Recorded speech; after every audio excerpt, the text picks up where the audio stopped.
Hello everyone. Today we'll discuss the histopathology of ameloblastoma, which is the second part. So before moving ahead with the histopathology, let's have quick highlights of part 1. So in the part 1, we have discussed that ameloblastoma is the second most common benign odontogenic tumor after odontome. It is a true neoplasm of enamel organ tissue. The enamel organ tissue, that is ameloblast, differentiate to form enamel, whereas in case of ameloblastoma, the enamel organ tissue does not differentiate and it do not produce enamel. Therefore, Robinson given the definition for ameloblastoma as usually unicentric, non-functional, intermittent in growth, anatomically benign, and clinically persistent. So you need to remember it. Now, the histogenetic sources for ameloblastoma could be enamel organ, the cell rest of serrae, cell rest of Malassez, the oral mucosa, and the epithelial lining of odontogenic cysts such as dentigerous cyst, which has a potential complication to transform into ameloblastoma. When we talk about the clinical presentation, the age range is wide from 10 to 90 years of age with the mean age range of 30 to 39. When we talk about the gender predilection, it is equal in males and females. And in the site, the posterior mandible, that is the molar angle ramus area, is the most common site. When the lesion is slow growing, it is usually painless, bony hard, which results in the facial asymmetry, whereas if the lesion is large, it may lead to pain, paresthesia, mobility, and resorption. When we talk about the radiological presentation, usually it is multilocular, giving soap bubble appearance or honeycomb appearance, whereas if it is unilocular, it can mimic dentigerous cyst, odontogenic keratocyst, and adenomatoid odontogenic tumor, whereas the multilocular variety of ameloblastoma will mimic odontogenic keratocyst, odontogenic myxoma, central hemangioma, and giant cell granuloma. So these are the most likely differential radiographically for the unilocular and the multilocular variety. Now, when we talk about the types of ameloblastoma based on the clinical and the radiological presentation, it could be the classic solid multicystic type, which is the conventional ameloblastoma. The second is the unicystic ameloblastoma. Third is the peripheral variety of ameloblastoma. And the fourth is the desmoplastic ameloblastoma, which was previously considered to be a histopathological variant of ameloblastoma, which in 2017 update has been given a different entity. Now, coming on to the histopathological presentation, the histopathology of ameloblastoma is characterized by the Vickers and Golding criteria, which was given in 1970, in which the peripheral cells are tall columnar cells, which showed palisaded and hyperchromatic nuclei. Also, there is reversal of polarity in the palisaded layer, and there is subnuclear vacuolization. So, these are the important Vickers and Golding criteria which you need to follow for the histopathology of ameloblastoma. Also, there is moderate to densely collagenized connective tissue. So now coming on to the histopathological patterns or the histopath variants of ameloblastoma. When we talk about the histopathological variants, there are two main types, the follicular type and the plexiform. The follicular is the most common histopathological pattern seen in ameloblastoma, and the plexiform is the second most common. The other rare variants include the acanthomatous type, clear cell type, desmoplastic type, basal cell type, granular cell type, and keratoameloblastoma and papilliferous keratoameloblastoma. Coming on to the recurrence rate, the follicular type has the highest recurrence rate, followed by plexiform, followed by acanthomatous. So starting with the follicular ameloblastoma, the follicular ameloblastoma shows the islands and follicles of epithelial cells in which the follicles are separated from each other with the help of connective tissue stroma. These islands or follicles resemble to that of the enamel organ at the time of odontogenesis. So when we see the histopathology, the tumor islands has these discrete islands or follicles which have the peripheral layer and the central layer. The peripheral layer resemble to that of ameloblast-like cells in which the cells are tall columnar with palisaded hyperchromatic nuclei and subnuclear vacuolization, whereas the central area resemble to that of ciliate reticulum-like cells. In normal odontogenesis, these two layers, that is the ciliate reticulum and the ameloblast layer, the tall columnar cells, are separated by a layer of flattened stratum intermedium cells. However, this cannot be appreciated in follicular ameloblastoma. Also, in the follicular variety of ameloblastoma, cystic degeneration can be appreciated in these central areas. Now, the second most common type of ameloblastoma is the plexiform type, in which the epithelial cells, the tumor cells, are arranged in a fishnet pattern or the cord-like pattern, in which the tumor cells are anastomose each other in the form of interconnecting cords, giving a plexiform appearance. Also, they show back-to-back arrangement of the cells. So, in this, the peripheral cells are bordered by cuboidal to columnar cells with central areas of stellate reticulum. In the plexiform variety, the cystic degeneration can be more appreciated in the stroma in comparison to the epithelial cells. So this is the high power magnification in which we can appreciate the back-to-back arrangement of the plexiform variety. Now the third type of ameloblastoma is hemangiomatous. It is an unusual variation in the plexiform type only, in which the disappearing stroma is being replaced by the extreme vascularity. It was first described by Kohn, and there was controversy regarding its origin, that this vascular component is a neoplastic process, or it is a new separate neoplasm like hemangioma, or it is the hematomatous malformation. So this is a typical plexiform ameloblastoma in which the stroma has been replaced by the large vascular channels.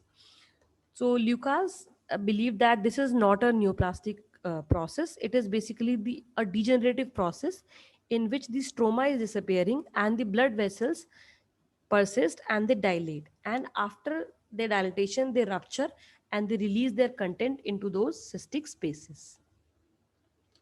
The next histopathological pattern in ameloblastoma could be acanthomatous, in which the follicular type, that is the follicular ameloblastoma, shows squamous metaplasia in the central cells. So, in all the variants, we are appreciating that whatever changes are taking place are taking place in the central areas, not in the peripheral area. So, when we have the follicular variety, the central stellate reticulum like cells show squamous metaplasia. So, there will be more resemblance to that of the normal epithelium of the oral mucosa, in which the peripheral cells will resemble to that of the basal cell, and the central cell will resemble to that of the prickle cell layer of the oral mucosa, and these central cells will show formation of keratin also. The next type is the granular cell type, in which there is granular transformation of the central stellate reticulum like cells. So the central stellate reticulum like cells are transforming to form granular cells, which could be cuboidal, columnar, or rounded, and the cytoplasm is filled with acidophilic granules.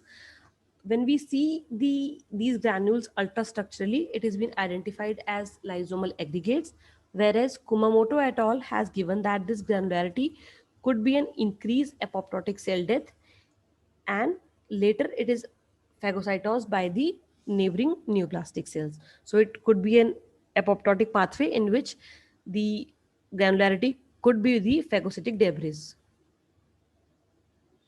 Now, there are certain reasons which have been hypothesized for the granularity in the granular cell ameloblastoma. First, it could be a degenerative process in a long-standing lesion, or it could be a dysfunctional status of the neoplastic cells. It could be an aging phenomena because of the metabolic changes, or it can be a indicator of aggressive behavior of the lesion. So these are the possible reasons for the granularity which has been associated with granular cell ameloblastoma. Now, the other variety of ameloblastoma which could be appreciated is the desmoplastic type. It is a benign, but it is local invasive variant. And now in 2017 update, it has been given a separate place. Earlier, it was thought to be a histopath variant of ameloblastoma. Now it is a separate entity because it is supposed to be an aggressive lesion. It consists of proliferating irregular islands which are bizarre shaped. Because the stroma is dense, it is hyalinized, therefore the tumor islands are stretched out, giving a kite tail appearance or animal like configurations. Also, there can be areas in which the desmoplastic variety along with classical follicular and plexiform variety can be appreciated. Such lesions will be considered to be hybrid lesion of ameloblastoma. So this is a histopathological presentation of the desmoplastic type, in which the tumor islands are showing stretched out appearance, giving animal-like configurations or a kite tail appearance. And there is desmoplasia, that is the hyalinization of the surrounding stroma. Now, this is the other type of ameloblastoma, which is basal cell type. It is a rare type and it resembles to that of basal cell carcinoma of skin. And it is actively proliferating, and so it will show more immature cells, and it will give high labeling index of the markers such as PCNN, Ki67. The other variety of ameloblastoma could be clear cell type. So Reichert has given that the clear cell type is a neoplasm in which there will be areas of follicular ameloblastoma. These will show the follicles in which the peripheral cell will show tall columnar cell with palisaded nuclei and reversal of polarity, whereas the central stellate reticulum cells will be replaced by a clear cell component. So we can appreciate the follicles in which the peripheral layer is the palisaded layer with the hypochromatic nuclei and reversal of polarity, whereas the central stellate reticulum cells have been replaced by the clear cell component, and this tumor doesn't show any features of malignancy. Now, the last type of ameloblastoma could be keratoameloblastoma or the papilliferous type. In 1970, Pindberg has given this unusual type in which there will be different areas which will show the areas of keratinizing cyst, as well as there will be tumor islands with papilliferous appearance, in which the papillary projections will be seen projecting into the cystic spaces. So there are different histopathological subtypes in keratoameloblastoma. It could be papilliferous type, in which the odontogenic epithelium, the tumor cells, will show papillary projections into the cystic spaces. The second is the simple type, in which the follicles are filled with parakeratin or orthokeratin, and they are lined by ameloblast-like cells, in which the cells will be tall columnar with palisaded nuclei and reversal of polarity. The third type, that is the simple type with OKC-like features. So this type will have features of similar simple type with additional features of conventional odontogenic keratocyst. Also, there could be a subtype as complex, which will have follicles which are packed with parakeratin and orthokeratin, and also there will be extrusion of keratin into the stroma, and it will give Pekinian like stacks. Either there can be foreign body reaction or it can be shown without any foreign reaction. So to summarize, the ameloblastoma is the second most common benign odontogenic tumor. It is a true neoplasm of enamel organ tissue. According to Robinson, it is usually unicentric, non-functional, intermittent in growth, anatomically benign, clinically persistent. When we talk about the histogenetic origin, it is enamel organs. It could be cell rest of Serre, cell rest of Malassez, the oral mucosa, or it could be a potential complication of odontogenic cysts such as dentigerous cyst. When we talk about the age, it has a broad age range from 10 to 90 years. It can be seen equally in males and females, and the most common site is the posterior mandible. It is usually slow growing, painless. It is a bony hard swelling, whereas the large lesion will produce pain, paresthesia, mobility, and resorption. Clinical and radiological types are conventional ameloblastoma, unicystic ameloblastoma, peripheral ameloblastoma, and desmoplastic ameloblastoma. On histopathological evaluation, it will show a peripheral layer with tall columnar cell, palisade hypochromatic nuclei, reversal of polarity, subnuclear vacuole formation, whereas the central areas will show stellate reticulum-like cells. When we talk about the histopathological pattern, the two main patterns are follicular and the plexiform. Other variants include acanthomatous type, clear cell type, desmoplastic type, basal cell type, granular cell type, keratoameloblastoma, and papilliferous keratoameloblastoma. So, from today's discussion, the take home message is that it is of utmost importance for a pathologist to understand the true nature of the pathology so as to classify the final diagnosis, so that the surgeon can predict his duty by determining the biological behavior of the individual variants. Therefore, the histopathological classification is mandatory so as to characterize the morphology of the tumor so that a better treatment can be given. Therefore, a different histopathological type will have different prognosis and it may alter the therapy as well. Thank you.